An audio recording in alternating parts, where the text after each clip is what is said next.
You're listening to the podcast About Nothing, available on Spreaker, Stitcher, and thegreatentertainmentnetwork.com. And the title of Ink Master.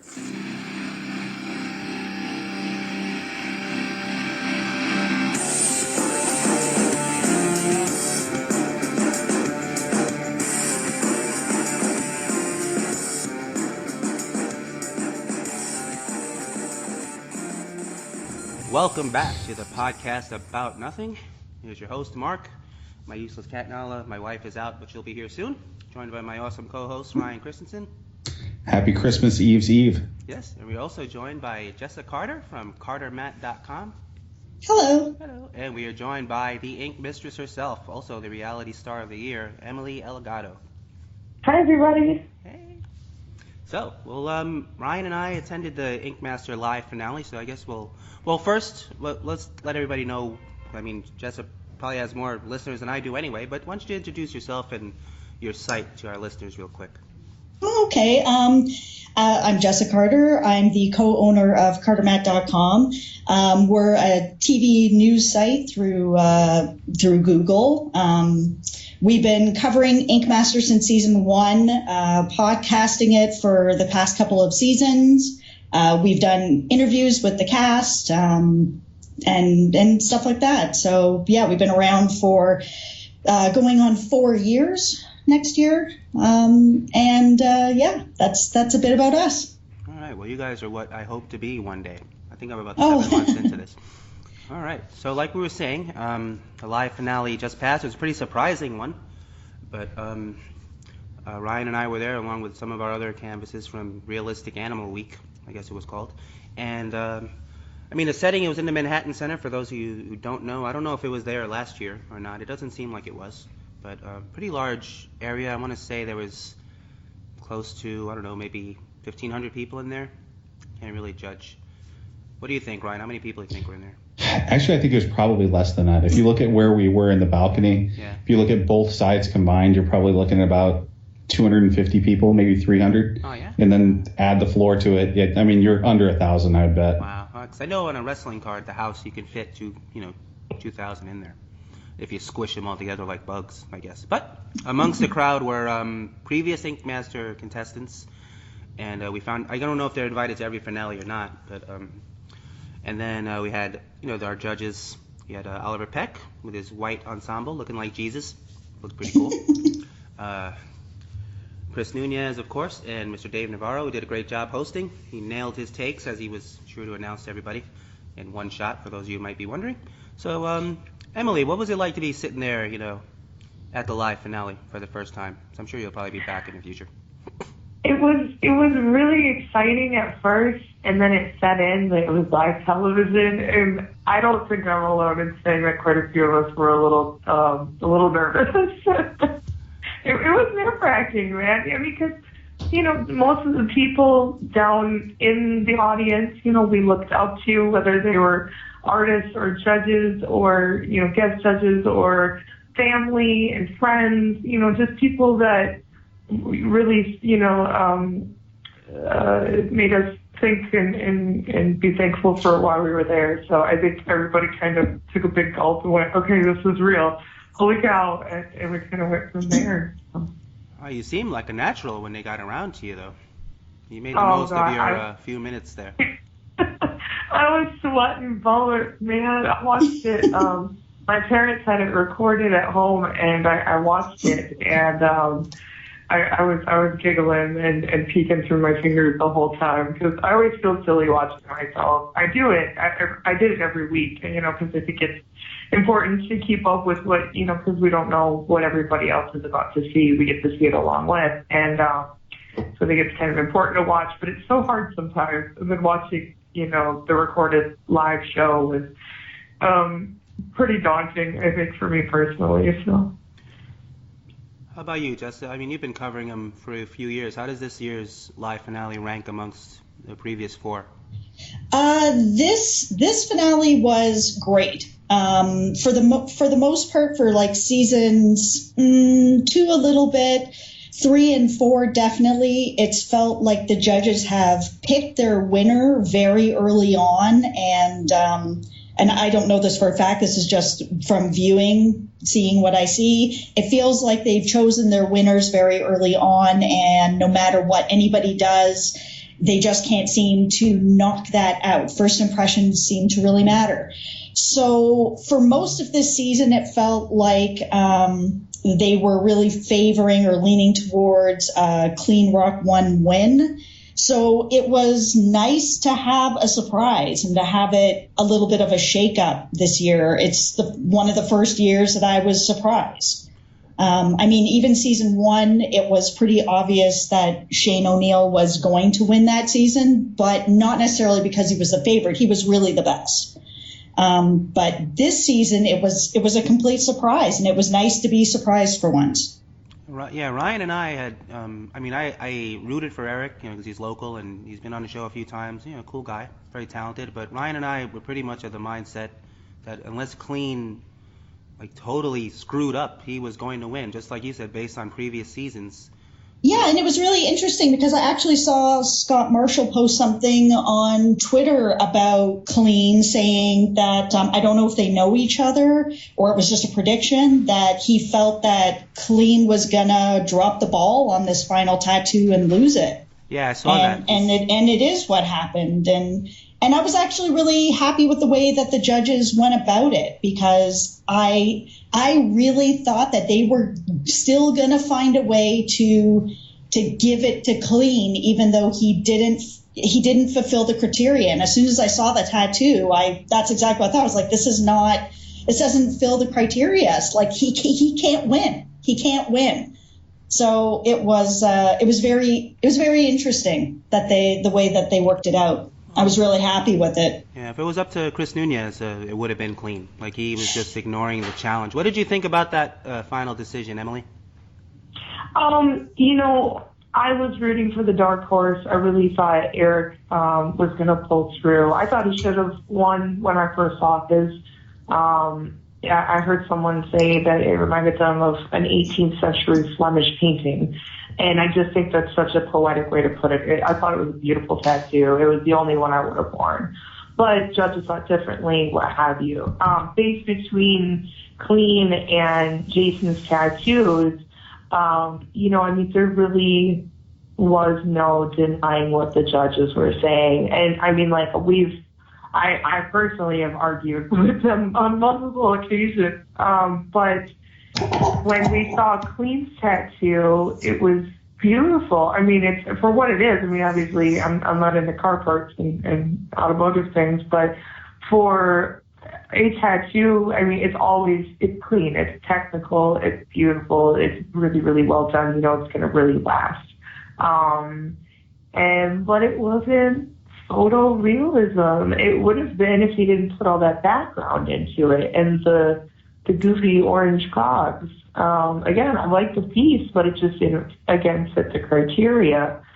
Jason's piece, I was absolutely floored. I knew Jason was going to do a good tattoo. He's, a very talented artist. I had plans for him to work on me. But when they revealed that tattoo, I was just absolutely, my jaw must have hit the floor. You probably heard it in the audience. It was so spot on the money. It was, probably not something that necessarily would be done in new school, but it was still Jason, I don't know how to explain it. It was Jason and it was new school and it wasn't Jason, and it was just really, really well done. And I thought between the two of them, he did deserve to win. Yeah, I was similar to you. I liked Erik's the most, but I didn't disagree with what the judges said. I guess Dave Navarro put it the best. It's not a season-long achievement thing. It's how you do at the final challenge, and he didn't match up to the final challenge. It's unfortunate, but I guess nobody in his shop came up to him and said, "Hey, man, that's not photorealism." It's too late once you get started, but even the design. I still think that Erik's is more photorealism than what Cleen's ended up being. I was really surprised that Erik didn't actually make it into the final two. Yeah, I was. His tattoo was so fantastic. Yeah, I thought it was going to be Erik and Jason. Yeah, me too. I was really, really, really shocked when they picked Cleen's over Erik's. I mean, again, technically speaking, beautiful tattoos, all three of them. But when it comes down to the nitty-gritty, I thought that Erik's was far more photorealism. It looked like a still life. You know, it was far more photorealistic than Cleen. And you have to fulfill the challenge. Like, if there is no fulfilling the criteria, then what's the point of even giving anybody any criteria at all? Mm-hmm. Agreed. So our listeners know my lovely wife has joined us. Hello, everybody. Hi. Hi. So, babe, which of the three final tattoos, which one would you have worn? I would have worn Erik's. See, I said the same thing. But Erik's, hand down. The photorealism, it was there. It was all there. Yep, it was beautiful. It was so very well done. beautiful. Yeah, he really put his all into it. I mean, not to say the other contestants didn't, but as soon as I saw it, I was like, wow. Like, just the more I looked at the detail, the more I was transfixed on it. Because it really, I think it came together overall. I mean, they were knocking his color saturation. Yeah, I was like, his no. blends. I mean, No. I don't know if they influenced the voting at all, but out of the three, he was the only one they really gave any crap to. You know, I mean, they asked Cleen, do you think this meets your challenge?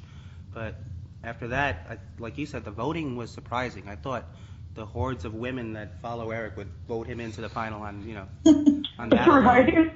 What did you think? I actually wasn't surprised that Jason got voted in to the finale because he had already been on season 3, and I kind of feel like he had a bit of an advantage because he already had a fan base built in. Yeah, agreed. Yeah, Jessy, which is a little unfair. Like, it's cool to see returning artists come back, but I would rather have it in like an all-star situation. So, season 6 all-stars. I don't know if that's what they're doing, but if they did something like that, that's what I would rather see than just one person come back or 2 people, because it's an unfair advantage. Yeah, they're getting close to the point where they can have something like that. They have enough popular contestants, I think. Oh, yeah. Even if they brought back... sorry. I was just going to say, even if they brought back the 5 winners, the 5 runners-up, and then, 8 big personalities, there's more than enough. They've got enough seasons for an All-Stars. Yeah, I mean, there's been over, 60 of us now? So, I mean, I think it's totally possible between the 5 seasons to do it. I hope they do. I think it'd be wonderful. Even if I didn't make it, I think it'd be wonderful to watch. I think you would totally make it. You were entertainment gold all season. There's no way they wouldn't bring you back. Yeah, for sure. I appreciate that. I like to try and stay humble about this stuff. So. So Ryan, what did you think of the 3 tattoos in the final? So I'm kind of along the same camp. Like, if I was going to wear one of those tattoos, I'd wear Erik's. But I mean, if you think about the challenge itself, it's just looking at kind of first glance of them, like Jason knocked it out of the park. So I can definitely see how he won.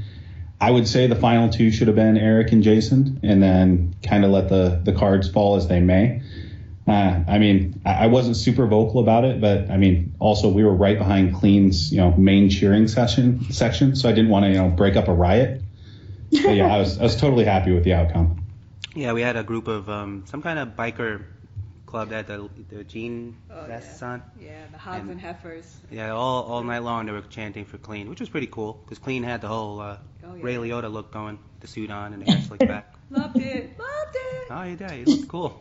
I mean, he looked like he was there, like he was already the winner. He was just there to pick up his check. He was convinced he was going to win. And based on previous seasons, like Jessa said, that would have been the case. But I don't know, somebody took a reality pill before the show started and they realized, wait a minute, there's rules to this shit, and he didn't meet the rules. Yeah.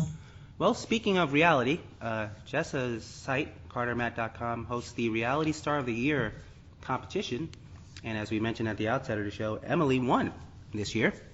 She did, by a landslide. You had 60% of the vote. We posted, we do this every year. We post our Carter Matt Best of series. So best TV show, best reality star, best reality show, on and on and on. We post at the beginning of December. We give people a couple weeks to vote and rally and get together their fans to vote. We had tens of thousands of votes this year and on all the categories. And yeah, Emily won by a landslide, and she had some pretty good competition. We had Tony from Survivor, who's, got a huge following. We had Netta from Big Brother Canada, who has a really huge following.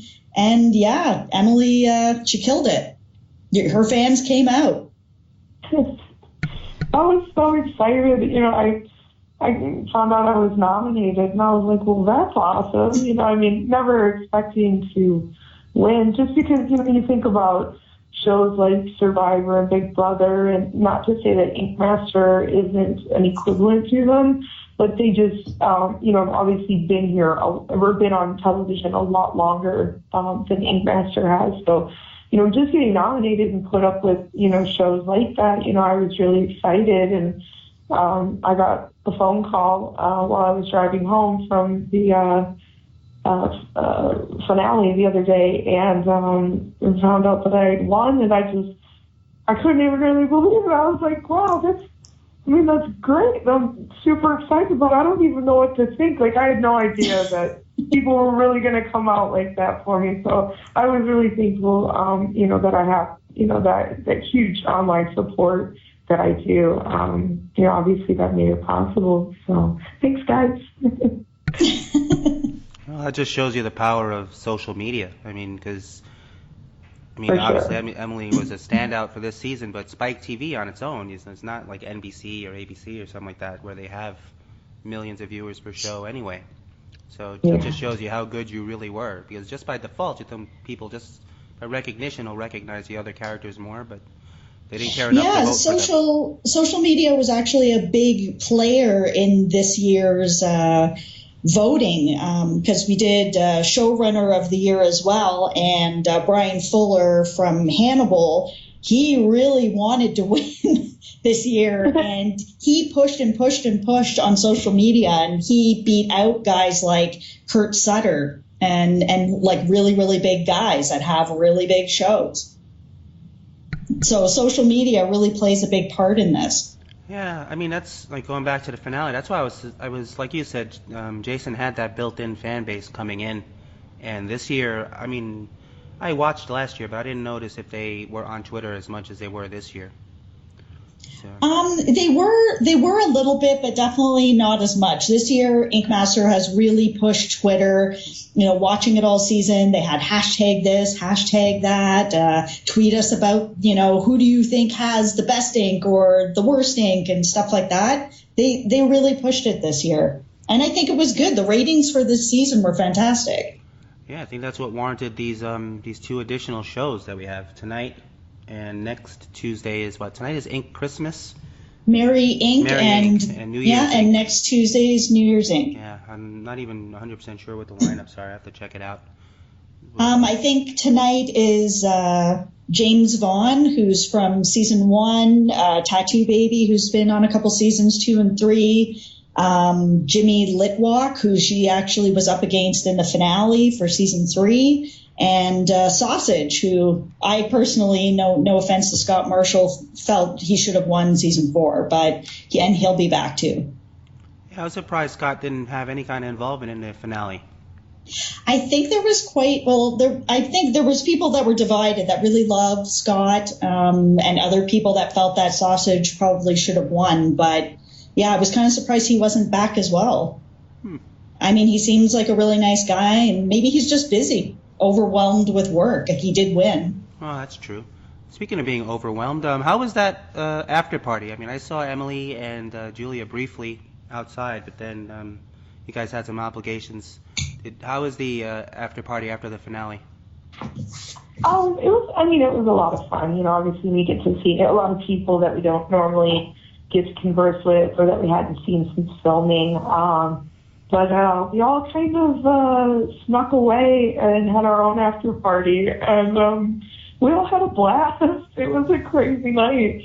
I think I went to bed finally at like 5:30 in the morning, so yeah, it was a lot of fun.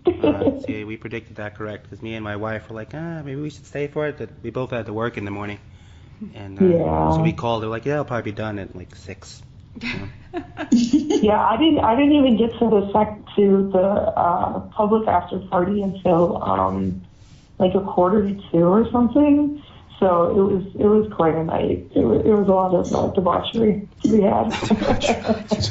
That's got to be a great chance to blow off steam, though, after all the stuff they put you through throughout the season. It really was, you know. And of all things, I was really happy. I got to sit down with Tim Leeds, and him and I worked out our differences, and he was really like the last surviving person from the show that, you know, we just couldn't really get past our bullshit. So I was really happy. It was a good night because him and I are cool now, and now I'm officially cool with everybody from the show, at least as far as I understand. But it was good. It was like, you know, a wedding and the homecoming game and a funeral all wrapped into one. That's awesome. Hell of a night. Now also we're launching, and I feel bad because I didn't get a chance to watch it yet, is Sarah Marshall's new show. Is it Sarah Marshall? Ink Shrinks. Ink Shrinks. Yeah. Have any of you guys had a chance to catch that yet? No. No, I haven't had a chance to catch it yet, but she was my vote for season 2, Sarah Miller, to win. I just love her. Oh, there you go. I just butchered her name. I'm sorry, Sarah. Oh. I called her Sarah Marshall. I think that's a movie, actually, Sarah Marshall. Oh. Yeah, I think it is. But we were going to have her on following the finale, but I figured she was probably up partying till the crack of dawn, so I just told her, you know, we could reschedule it for another time. And plus give me a chance to watch it since it was the same night as the finale. Mm-hmm. So we'll see. But, well, I was just mentioning that because with this, you know, with your performance on this season, Emily, and then you win the, you know, Reality Star of the Year, it's probably going to open up some opportunities for you to either reappear on Ink Master or maybe, you know, wiggle your way into your own show or something. Did you have any ideas, if you had the opportunity, what kind of show you'd want to have? Oh, man. I mean, obviously just the opportunity to be working with Spike again and doing another show would be super cool, and I'd be totally all about it. But, I mean, if I were going to, you know, do something, obviously I'd want it tattoo-related, but I'd also want it, you know, not just the glorified version of the history, but more the nitty-gritty. I want more of like a History Channel kind of version of it. You know, there's a lot of old-timers that, you know, given the right person, I think, to sit down and talk to and the right questions asked would really raise the veil that some of the shows kind of create. I think there's kind of a misconception of how new and you know, this day and age and everything's awesome and we all do it and we're all super cool, and there's a really deep, dark, amazing history to tattooing, and that's what I would like to see next. You know, obviously I'd love to be involved in it if it's happening, but it's something that I think it would be good for everyone to see, so that they understand the whole 360 of tattooing and not just the entertaining portion of it. There's a lot more to it besides the smiles and the thrills and chills of competition work. You know, there's a lot more going on. So I think it would be cool. Well, for your benefit, we're going to announce that we have officially patented that idea before anybody steals it and uses it for their own show. That's right. Console us first. It's my show. Well, it's Emily's show, you bastards, before we see like ink history or something next week.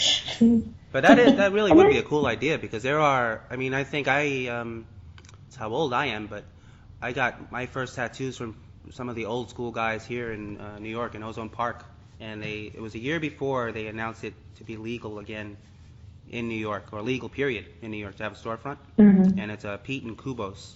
So they're known to like the local guys out here, but I'm sure either one of them would be like a character you'd want to have. I mean, I got it. My first tattoo was the year before it was legal in the basement, from Kubo, and then when they opened, my second one was from Pete. And Pete gave me a wraparound tribal dragon on my arm just by grabbing me by the wrist and pretty much putting me in a hammerlock for about 2 hours. Yeah. It was on Valentine's Day, I remember, and there was a bunch of young girls there trying to get like their boyfriends' names on them, and he was like, "Stop, looking at the freaking chicks." He goes, "You want your tattoo to come out okay, Mark?" And I was like, "Yeah." He goes, "Then stop fucking moving." I was like, "Oh, excuse me, shit," And he just held me in a vice grip for 2 hours without blinking. So you don't see too many of those guys, No, on TV. and they're, anymore, I consider them very treasured because a lot of them, if you get the chance to sit down with someone that's been in the industry for 40 plus years, the things you'll hear are just amazing. The stories that these guys can tell, the history that they can unleash. Obviously there's certain things that they're willing to talk about to the public because a lot of tattooing, is very sacred to us, and we hold it very personally. There's a lot of things that we don't want the average Tom, Dick, or Harry that can go online and buy a kit to know.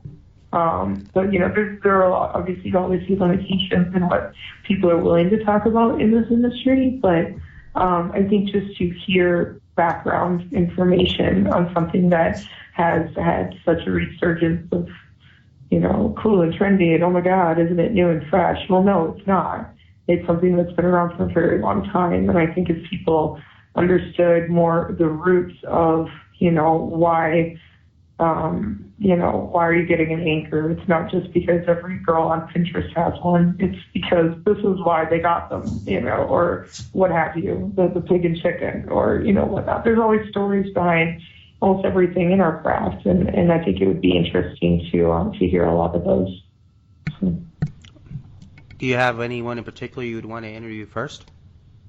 Oh my God. If I could.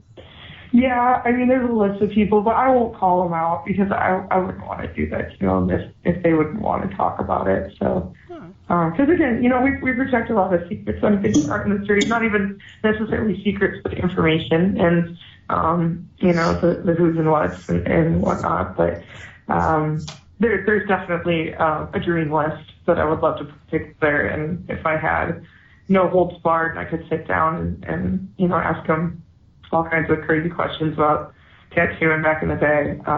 That would be amazing and a hell of a treat. So.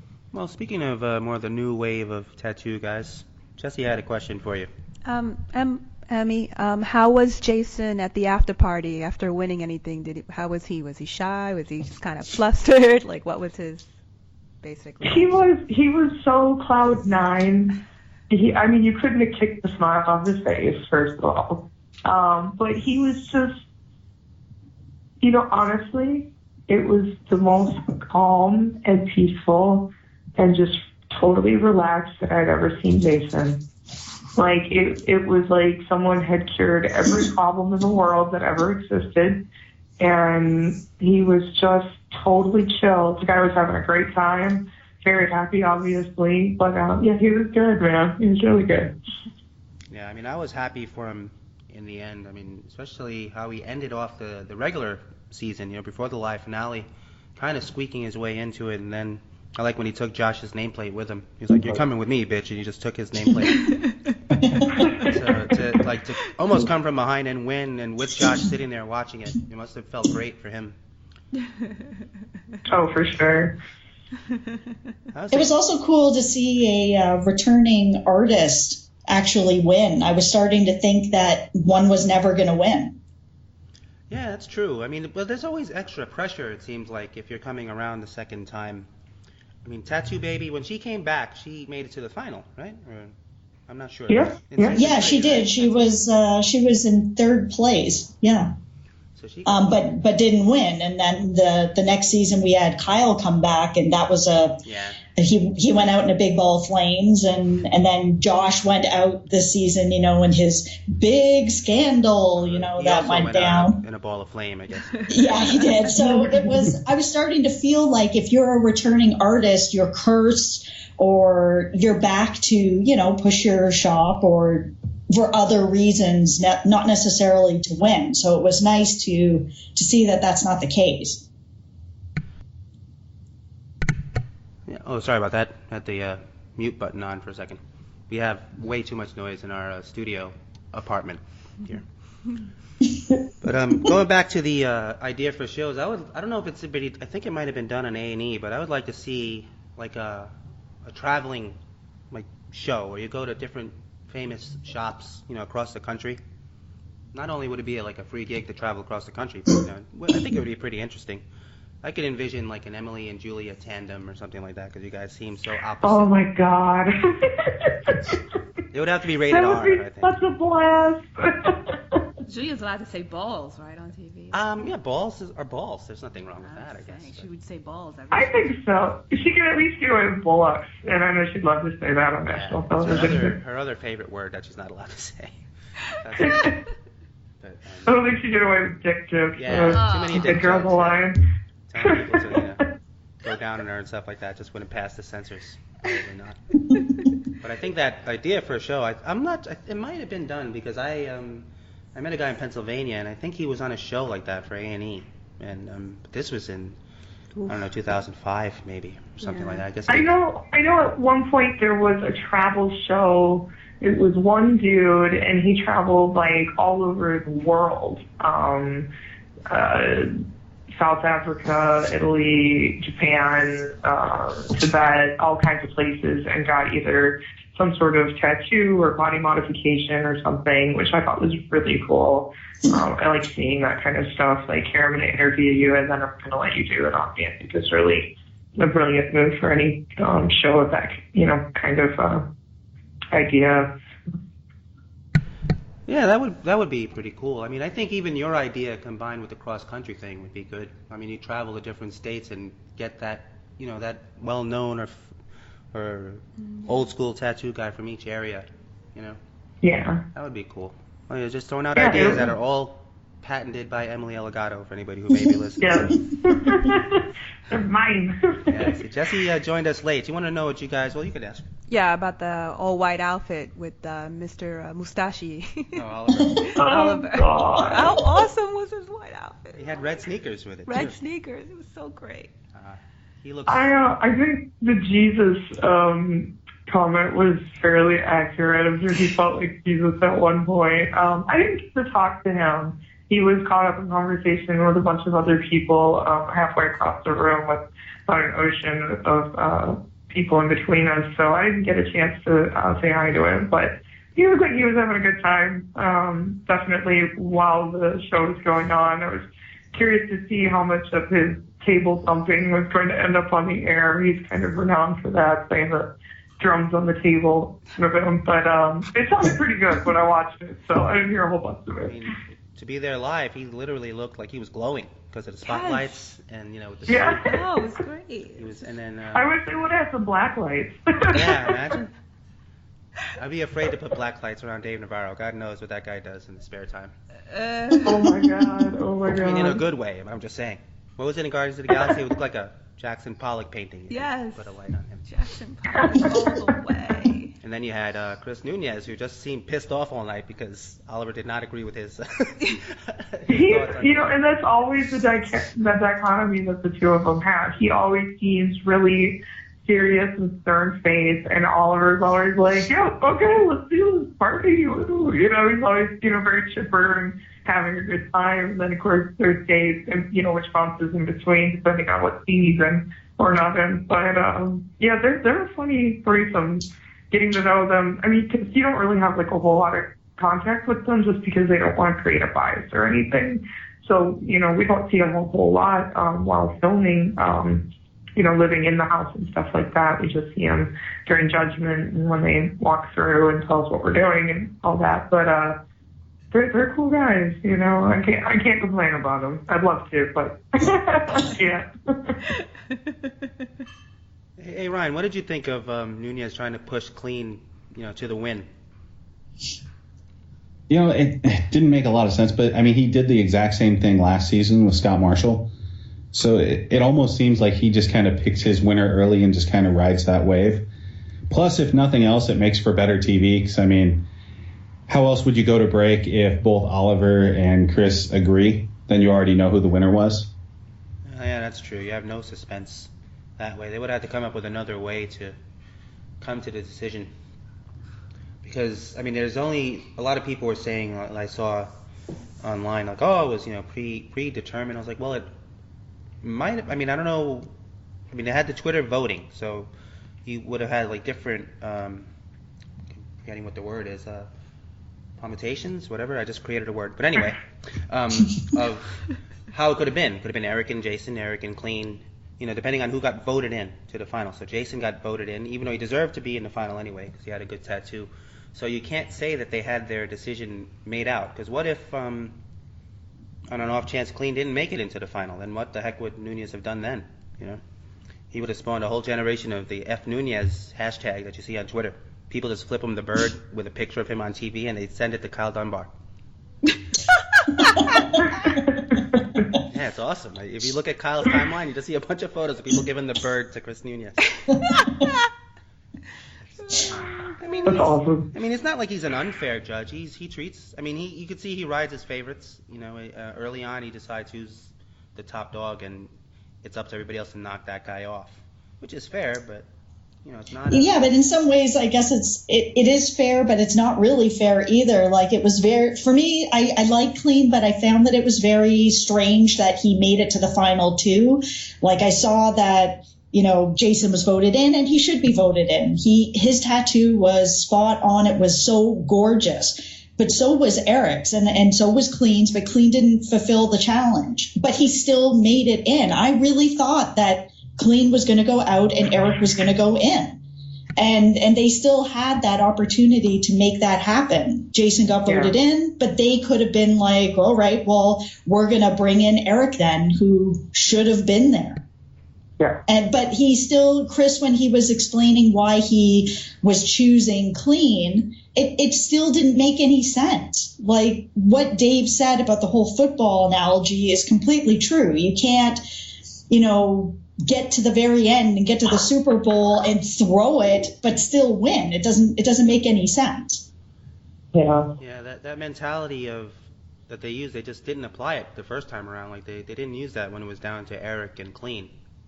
No, and that's that whole thing, like what you were saying, that Chris had basically picked Cleen from the get-go, and no matter what, he was going to make sure that Cleen was in there, even though, for me, Erik had a better tattoo. Yeah, that's a feeling. And it actually, it fit the challenge. It was so gorgeous. There was no reason for Erik to not be in that final two.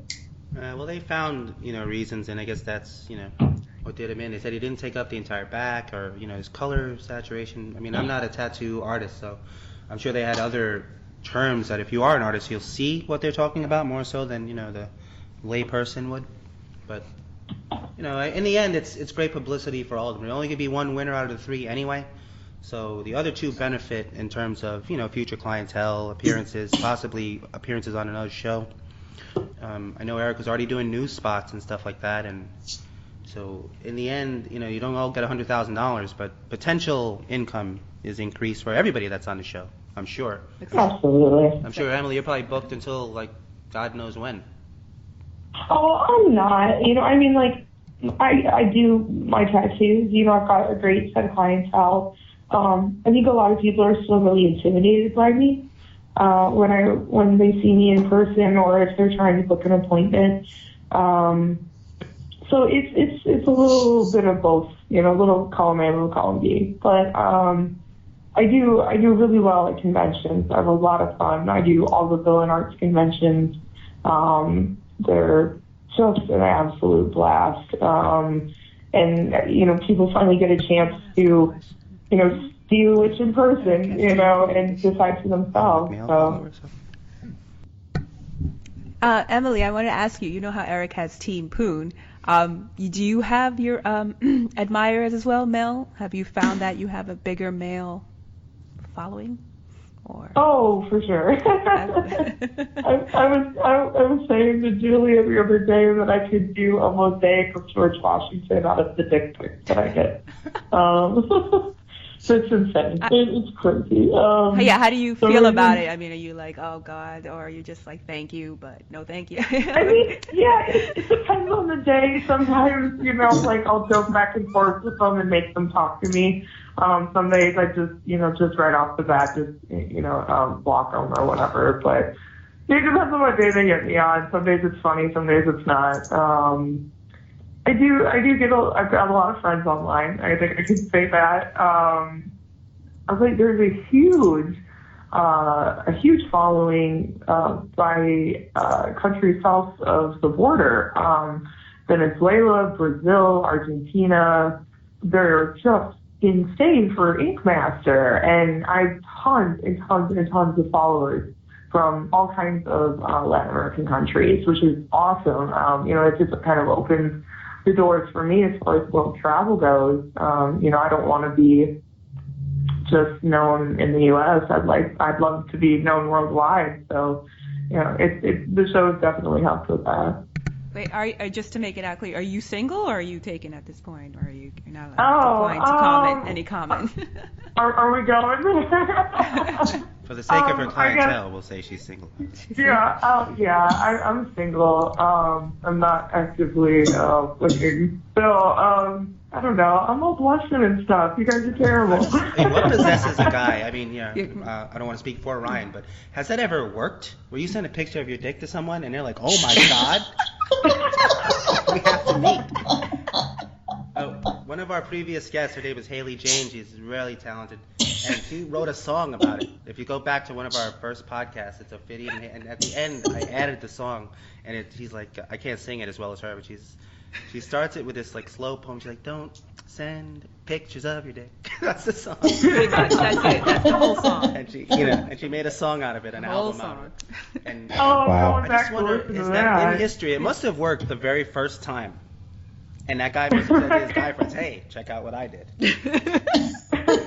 And since then, millions have been sent out. Billions. The dick that launched 1,000 ships. There's no way that has ever worked. It's just men on a base level. We're just Neanderthal idiots. So I'm sure some guy just got in his mind, is like, fuck yeah, that looks awesome. I'm going to send that. There's no way that worked. And that's not the first picture either. Oh no, they got to get the right angle and the lighting. And I saw a guy trying to Instagram his freaking iced tea from Starbucks, and it took him 45 minutes just trying to get the right angle of his freaking coffee cup. So can you imagine your own junk? By the way, I apologize to Emily's mom, who was gracious enough to even set up this podcast because we're talking about dicks. Still, it's absolutely. I can't even take a picture of my supplement counter without it being blurry. I can just imagine. Yeah, it's. Of course, I'm an idiot, so it happens. It's been done by well-known people. Brett Favre. What's the guy, Spitzer? Did he do it? Yeah, Spitzer. No. No. The one with the big nose. I can't. Well, whoever. But so politicians. Well, there's the funny one. There was that Anthony Weiner guy. That's the one, Weiner. Who just has the most fitting name for it. Did you bump into his wife? I bumped into his wife not too long after that whole scandal. It was just so embarrassing for me. I was just like, I'm sorry, and I almost screamed out, I saw your husband's penis. And I'm really sorry about this, but I got to catch my plane kind of awkward moment. I swear to God. I was like, it's you, Mrs. Weiner. Oh, God. What a name. I know. Oh, my God. Forever. Mrs. Weiner, I'm so sorry I looked at your husband's penis. I love how far this conversation got. It happens every podcast. We always fall down the hole. But we'll try to reel it back in here, while we still have time. Okay. Amongst the crowd at the live finale, look how composed I made myself, were other contestants. I know I saw the Tattoo Nightmares crew. Was it Clint, Reese, High Noon, who I'm still, I got them to agree to come on, and like an idiot, I never followed up, so I have to ask them again. And I think I even saw the guy Kay Cutta from season 2. I was like, why would they invite that dude back? But yeah, he must have been popular. And saw Don. Well, Don was in the audience. What am I saying? I saw the guy with the goatee, I think he's on tonight's show. Yeah, with the glasses. No, not that guy. I know who you're talking about. He's from season 1, the Hispanic guy with the weird shades on. He was, every season has that antagonist. He was the one for, I want to say maybe season 1. I can't think of his name. Who are we talking about? James Bond? No, I liked him. There was a guy, it was a Spanish guy, and he always had these weird sunglasses on. With the spikes? Yeah, well, this season. Oh, Affliction. Affliction, that's who it is. Yeah, I'm like, what? That's it. He came to our premiere party. It was the craziest thing in the world.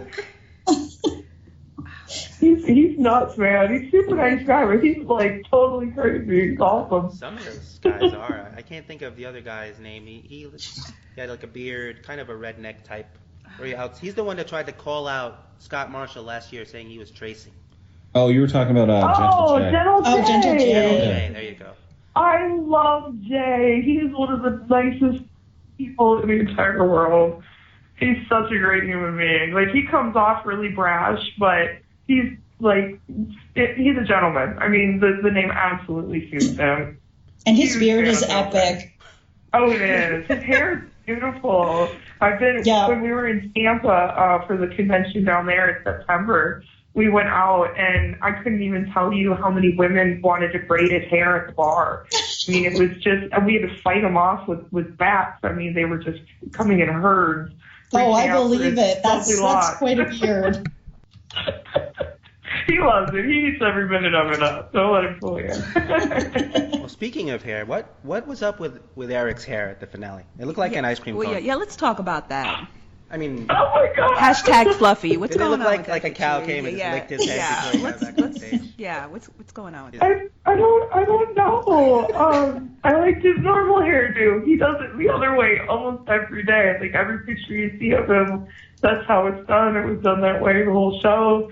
And then he walked out of hair and makeup and into the green room where we were all waiting. And I didn't say anything, because, I mean, he's a good friend of mine, but it did look a little different. Yeah. And so far, I don't think it's going over great. Well, I don't but think he's kept it. I don't want to tease him too bad. No. I want to be nice. I'm not friends with him like that at all, but I know since then, because I follow his Instagram, he's gone back to normal. He looked like a torch, like the Statue of Liberty's torch. Yes, that's what it was. It was very tortury. Very tortury. But, it was didn't matter. I'm sure that It was didn't a different look. Those velvet loafers was smooth. He just needed that pipe, the little pipe in his mouth, Like Hugh Hefner. And a fez. Yeah, I was waiting for that. I was waiting for him to He's a smooth dude. So she's like comfortable. I was really jealous. My shoes sucked. Yeah, so you had your microphone pack strapped to your back, right? Did that thing burn you all night, or did they improve those? Oh, dude, they get so hot. No, they don't improve. Those ones weren't so bad, but yeah, they are uncomfortable because that thing was so tight to begin with, and then here, let's shove like this, 7-inch box up under these strings that already cut it off circulation and breathing. Yeah, because your posture was super straight. I was noticing. Yeah. Because during our canvas jury, when Ryan and I were there, one of our co-camps is Camilla. She was actually Julia's elephant canvas. They were trying to, stick the box to her somewhere, and they just couldn't, so they just put it behind her in her seat, and she backed into it and screamed because it burned her ass. Ooh. And we were like, oh, no. Yeah. I was hoping that would have made it into the, Oh, that was great. Yeah, remember that? Jesus. Oh, totally unrelated note. The guy that did all our mics, Danny? Yeah. Yeah, I ran into him at the after party thing. Ended up having a beer with him. Out of anybody that I remembered a name of, I actually remembered his. Huh. He was across from us too, right? When we were in the balcony? I have no clue. Yeah, somebody pointed him out. I think it was Zeppy that was with us. He pointed him out, and we managed to spot the musclehead guy, Julia's oh, yeah, we asshole found canvas. him. We Where's found him. Waldo? We found him. It says he had grown hair, I guess, to blend into the crowd. But he was. I wanted to throw him off that balcony so bad. He was across from us, and it was like a checkered, black and white checkered shirt. But Ryan spotted him online actually before. I was like, you think the guy showed up? I see him. He already spotted him 5 times. I stared a hole right through that dude in line because we were in that damn line for about an hour. Yeah, we were in there for a while. They had us in the studio by 7:30, and it didn't start till 10. Yeah, we sat there for a good 2.5 hours prior to the show. Yeah, and you couldn't eat. You couldn't, really get anything from outside. We were doing the wave and shit like that just to keep ourselves entertained. But, I would do it again. Don't get me wrong. I would go through it all again. Heartbeat. I think I even applied again for next year. Yeah, Did you? Good for you. Yeah, we'll see if they take me. I don't know. Since I was agreeable to just about anything, maybe they will. Yeah, I had some clients come in today, yesterday. I'm sorry, and tell me that they had applied. So. What about you, Jessy? I was like, well, good luck. It's crazy. No, I know it is crazy, but it's only crazy for us for a couple of days. For you guys, it's torture for a while. Yeah, Danny was actually there because I invited him. Nice. He's such a rad guy. We were talking online a couple months ago, and I was like, oh, are you going to be miking me up? I'm so excited to see you. And he's like, no, I'm not working it, blah, blah, blah. And I was like, well, then you're coming as a guest. Like, you have to. You have to be there. Ryan actually did a favor to one of our co-canvases, Jess, because he was put on the waiting list, so he was nice enough to bring her along as his guest. So don't let the big mean gorilla thing fool you. He's actually a big softie. Well, I balanced it out because I had to be an asshole to my original guest. So. Oh, okay. I didn't know. Karma-wise, I'm neutral. Ah, okay. So what about you, Jessy? Have you ever tried to apply to be a canvas? Oh, who, me? Yeah. Oh, no, I haven't. I do have my own tattoos that I've gotten throughout the years, but no, I've said this in many times that the people who go and are canvases are the bravest people that I've ever seen on TV. I have a lot of respect for the canvases that go on there because I couldn't do that. It's so brave. To go on and you don't know who's going to tattoo you and you don't necessarily know what you're going to get, and this is forever. It seems like a very cool experience, but I'm just not brave enough. Well, I think there's a fine line between brave and dumb. I think most of us walk that line. Yeah. It's a tightrope. I mean, I was almost willing to get anything. When I went for my interview, and I've said it before, so I'll say it quick, it wasn't what I would get, it was just what I wouldn't. It's like nothing religious, nothing political. Otherwise, I'm your man. Would you be a master canvas? A master what? Then they're like, yeah, okay, yeah. So they saved me for 2 other shows that I wasn't on, and then I got Animal Week, and then I lucked out and I got Emily. And because I remember I was looking over, you probably don't remember, but I asked you about the geisha girl that you had done. Mm-hmm. It's because I was like motherfucker, because that was the one I was supposed to get. I was supposed to be on that. Oh, right on. Yeah, I was like, son of a bitch, and it would have came out nice. I was looking at it, So, but luck, was on my side because I ended up getting a tattoo from the reality star of the year, so everybody else can eat it. Yay! All right. Well, I mean, everybody else got great tattoos too, but I'm just gonna leave it at that.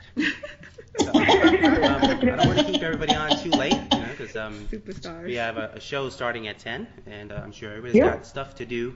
Ryan's got to be up in about 5 minutes for work. And no, I don't get up for work. I get up and go to the gym. Oh, that's even worse. Train hard. I felt lazy thinking you got up to go to work, but now I feel like a totally useless person. Oh no, I usually roll into the office like 8:30, 9 o'clock, whenever I feel like it. Oh wow, no, not me. All right. Well, on that note, why don't we get everybody's stuff. So this is Jessa's first time. Why don't you let everybody know where they could find you online, Jessa? They can come to cartermat.com. That's my site, or I'm on Twitter at DangerGirl101. I'm not on Facebook. Our site is on Facebook, but that's basically where you can catch me. All right, awesome. What about you, Ryan? Twitter, you can find me at realr.c. You can find me on Facebook or whatever. Anything else, I'm way too lazy to do. And then you can find me a few random powerlifting competitions this spring and maybe summer. So well, when you get the dates, let me know and I'll plug them for you. Will do. And as our guest of honor, Emily, why don't you let everybody know where they can get you? I've always got my website, EmilyElegado.com. You can also reach me on Facebook, Facebook.com/Emily Elegado Tattoo Artist. Instagram and Twitter are always Emily Elegado.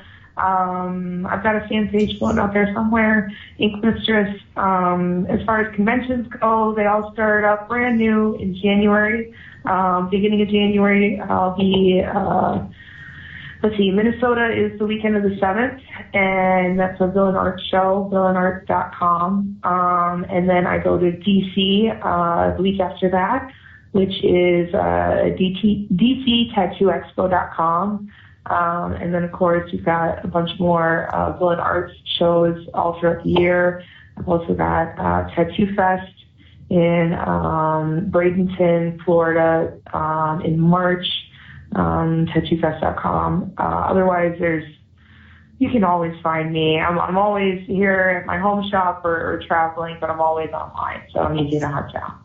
Right, and no dick pics. Thank you. Thank you. No dick pics, Please, if you guys are really You're eating up my data. Exactly.